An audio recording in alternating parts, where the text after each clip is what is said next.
You wake up one day, and the house feels different. The woman sleeping next to you looks like your wife. She sounds like your wife. But the way she looks at you has changed. It is no longer a look of partnership or affection. It is a look of disdain.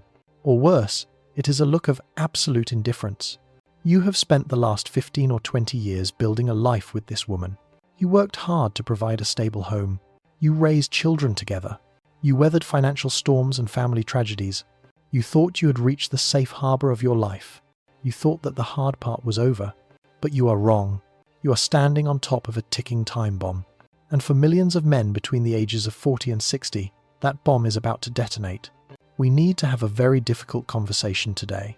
It is a conversation about biology, psychology, and the brutal reality of aging. Society tells you that marriage is about love and commitment.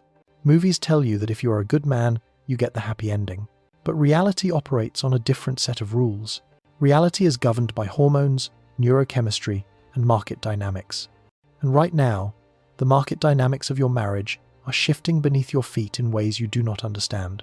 You might be asking yourself why she is acting this way. Why is she suddenly obsessed with the gym? Why is she buying clothes that belong in your daughter's closet? Why is she reconnecting with friends from high school she hasn't spoken to in decades? Why is she rewriting the history of your marriage to paint you as a villain? I am going to give you the answers. They are not the answers you want to hear, but they are the answers you need to survive what is coming. This is not about bashing women. This is about understanding the biological machine that drives human behavior. When you understand the mechanism, you stop taking it personally. And when you stop taking it personally, you can start protecting yourself. Let's start with the fundamental truth that nobody talks about. The crisis your wife is going through has nothing to do with you. It has everything to do with her own identity collapse. For a woman, identity is constructed differently than it is for a man. From the time she was a teenager, her value in the world was tied to her beauty and her fertility. Society reinforced this every single day. When she walked into a room at 25, heads turned. She commanded attention simply by existing. She had power. She had options. She was the prize that men competed for. And for 20 years, that operating system worked perfectly. But biology is cruel. It gives with one hand and it takes away with the other. When a woman hits 40, the invisible hand of nature begins to flip the switch. The beauty that she relied on as her primary currency begins to depreciate. The attention she took for granted starts to fade. She walks into a room, and heads do not turn the way they used to. She posts a photo online, and the validation is not as intense as it was 5 years ago. This is not vanity. This is an existential crisis. Imagine you are a professional athlete. Your entire life, your income, your status, your self-worth is tied to your physical performance. You are the best on the field. And then, one day, your knees give out. You can't run as fast. You can't jump as high. The younger players are faster, stronger, and hungrier. Your identity as an athlete is dying. That is what is happening inside your wife's mind. She is grieving the death of her youth. She looks in the mirror, and she sees a stranger. She sees the wrinkles. She sees the grey hair. She sees the gravity taking its toll. And she is terrified. Terrified of becoming invisible. Terrified of losing her power. Terrified that the best years of her life are behind her. And terror makes people do irrational things. Terror makes people desperate. This is where you come in. You are the witness to her aging. Every time she looks at you, she sees the last 20 years. You are a constant reminder of the domestic life she settled for. You represent the soccer practices, the grocery runs, the mortgage payments. You represent the reality she is trying to escape. And because she cannot fight time, she fights you. She projects her internal chaos onto your stable life. She needs to believe that the problem is not her age. She needs to believe the problem is her marriage. Because if the problem is the marriage, then she can fix it by leaving. If the problem is you, she can solve it by finding someone new. It is a defense mechanism. It is a psychological trick she plays on herself to avoid facing the brutal truth of mortality. Now, let's talk about the chemistry of this disaster. We have to talk about dopamine. Dopamine is the neurotransmitter of desire, novelty, and anticipation. It is the chemical that makes falling in love feel like a drug high. When you first met, you gave her massive hits of dopamine. Everything was new. Everything was exciting. The uncertainty of whether you would call, the thrill of the first touch. But that was 15 years ago. Neurochemically, It is impossible to sustain that level of dopamine with the same person for decades. Your relationship has shifted from dopamine to oxytocin and serotonin. These are the chemicals of bonding, safety, and stability. They are beautiful chemicals. They are what allow you to build a family and a legacy. But they are not exciting. Stability is not thrilling. Reliability does not get you high. And right now, in the midst of her midlife panic, your wife is not looking for safety. She is looking for a fix. She is craving that dopamine rush she felt when she was 22. She wants to feel alive again. She wants to feel desired, not just loved. There is a massive difference between being loved and being desired. You love her. You are devoted to her. But your devotion is a given. It is guaranteed. It is safe. And to a woman in crisis, safety feels like a cage. This is why a compliment from a stranger means more to her than 10 years of your hard work. When you tell her she looks beautiful, she dismisses it. She thinks you have to say that. You are her husband. But when the barista at the coffee shop smiles at her, when the personal trainer at the gym compliments her form, when an old boyfriend from high school likes her photo on Facebook, that is pure, unadulterated dopamine. That is validation from the open market. It tells her she still has it. It tells her she is still a player in the game. And that feeling is addictive. It starts innocently enough. She isn't looking for an affair. She is just looking for a little boost. A little reminder that she is a woman, not just a mother and a wife. But the brain is a greedy organ. A little dopamine is never enough. She needs more. She needs higher stakes. She needs more intensity to feel the same buzz. This is why you see the escalation. First, it is just losing a few pounds. Then it is a new wardrobe. Then it is girls' nights out that go later and later. Then it is hiding her phone. She is chasing the high of being someone else. She is chasing the fantasy of a life not lived. And you cannot compete with a fantasy. You are real. You have flaws. You have bad breath in the morning. You have bills to pay. The fantasy man in her head has none of those things. He is a blank canvas onto which she projects all her unfulfilled desires. Now, we have to address the external forces accelerating this destruction. Your wife does not live in a vacuum. She lives in a culture that is actively hostile to male loyalty and family stability. She is surrounded by silent saboteurs. The first saboteur is her circle of friends, specifically the divorced ones. Pay close attention to who your wife is spending her time with. Is she hanging out with happily married women who respect their husbands? Or is she spending her Friday nights with women who are single, divorced, or miserable? These women are dangerous. I call them the dealers. They are dealing poison disguised as empowerment. They are miserable, and misery loves company. A happily married woman is an affront to a divorced woman's life choices. So, they will chip away at your marriage.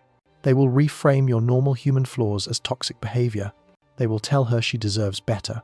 They will tell her that life is too short to be unhappy. They will celebrate her rebellion. They do this because if she leaves you, it validates their own decision to destroy their families.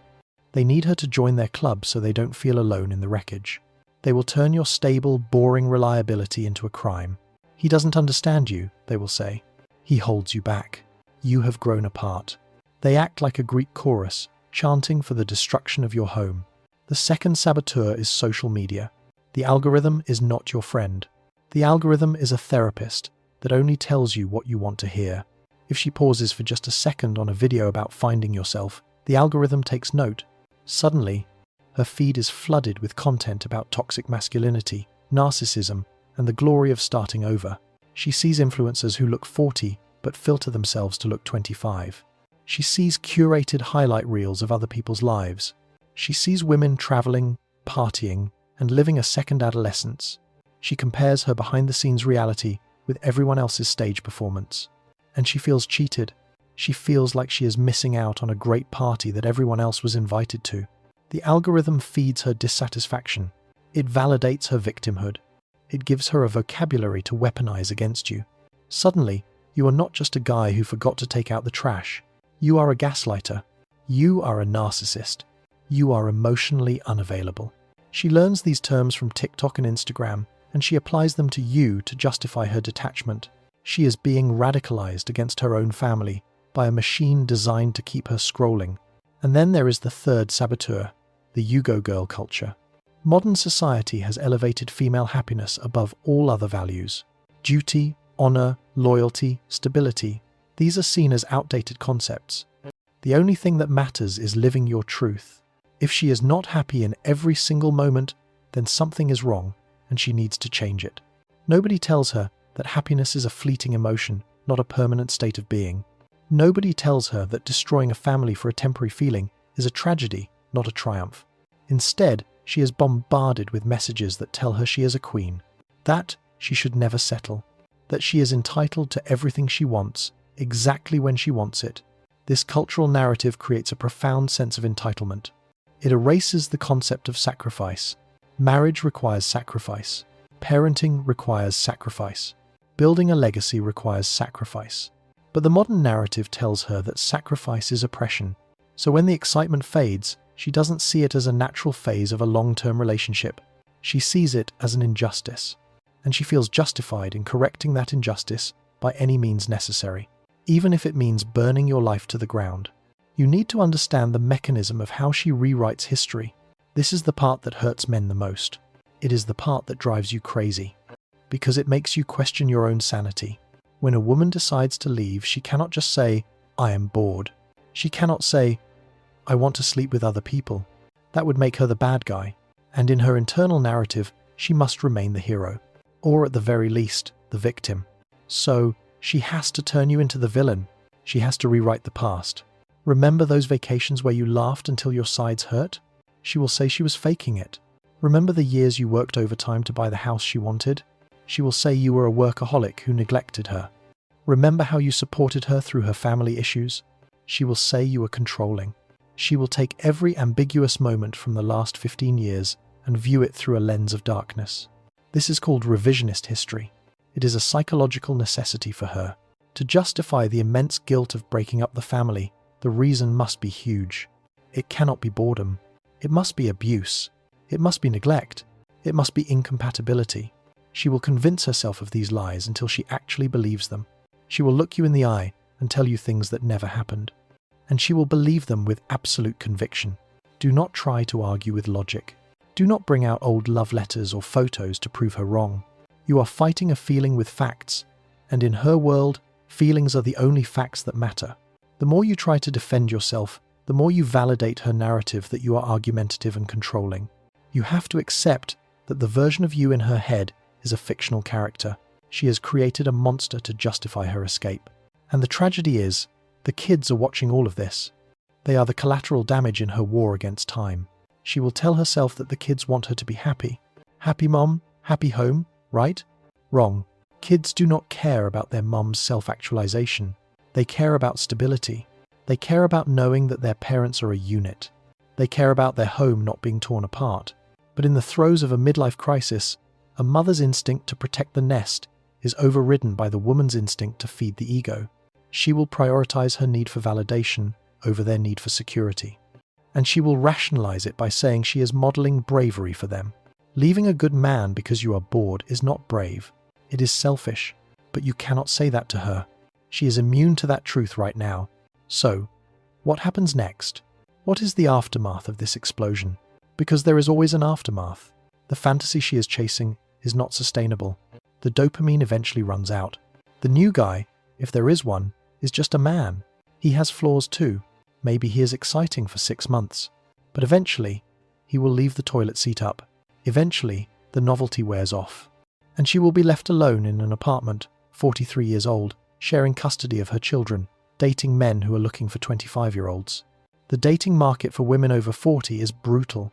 While she was married to you, she was protected from that reality. She thought her value was high because she got attention from men who wanted easy access. But when she enters the market looking for commitment, she is in for a rude awakening. High-value men your age are not looking for a 40-year-old divorced mother with baggage and an identity crisis. They are looking for peace. They are looking for youth. Or they are happily married to women who didn't blow up their lives. She will realize, too late, that she traded a diamond for a handful of glitter. And often, this is when she tries to come back. This is when you get the late-night texts. "I miss us. I made a mistake. Can we talk?" And this brings us to the most important part of this conversation. The strategy for your survival. You need to listen to me very carefully right now. The woman who left you is not the woman who tries to come back. She has been altered. She has broken the sacred covenant of trust. She has shown you that her loyalty is conditional on her mood. If you take her back, you are not restoring your marriage. You are telling her that there are no consequences for her betrayal. You are telling her that you are a safety net, not a man of value. You must stand firm. Your loyalty was your greatest strength during the marriage. But now, blind loyalty is your greatest weakness. You need to shift your mindset from saving the marriage to saving yourself. This is not about being vindictive. This is about self-preservation. Here is your protocol. Step 1. Secure your assets. While she is in the fog of her crisis, she may be feeling guilty. Use that guilt. Get the financial agreements signed now. Separate your accounts. Protect your retirement. Do not assume she will play fair later. When the dopamine wears off and the anger sets in, she will come for everything. Hope for the best, but prepare for war. Document everything. Keep a journal. Save the texts. If she is rewriting history, you need a record of reality. Step 2. Do not chase. Chasing a woman in this state is like pouring gasoline on a fire. It pushes her further away. It confirms her belief that she is the prize and you are the desperate pursuer. You must withdraw your attention completely. Go no contact except for logistics regarding the children. Be polite but distant. Be a grey rock. Give her the space she claimed she wanted. Give her the gift of missing you. Let her feel the cold vacuum of a life without your support. Let her fix her own car. Let her pay her own bills. Let her deal with her own emotional chaos. You are no longer her emotional tampon. Step 3. Focus on the male prime. This is the good news. This is the light at the end of the tunnel. While she is fighting a losing battle against aging, you are entering your prime. Men age like wine. Women age like milk. It is a cliché because it is true. At 45 or 50, a man who is fit, financially stable, and wise is a hot commodity. Your value in the sexual marketplace is going up, not down. You have resources. You have experience. You have emotional stability. You have freedom.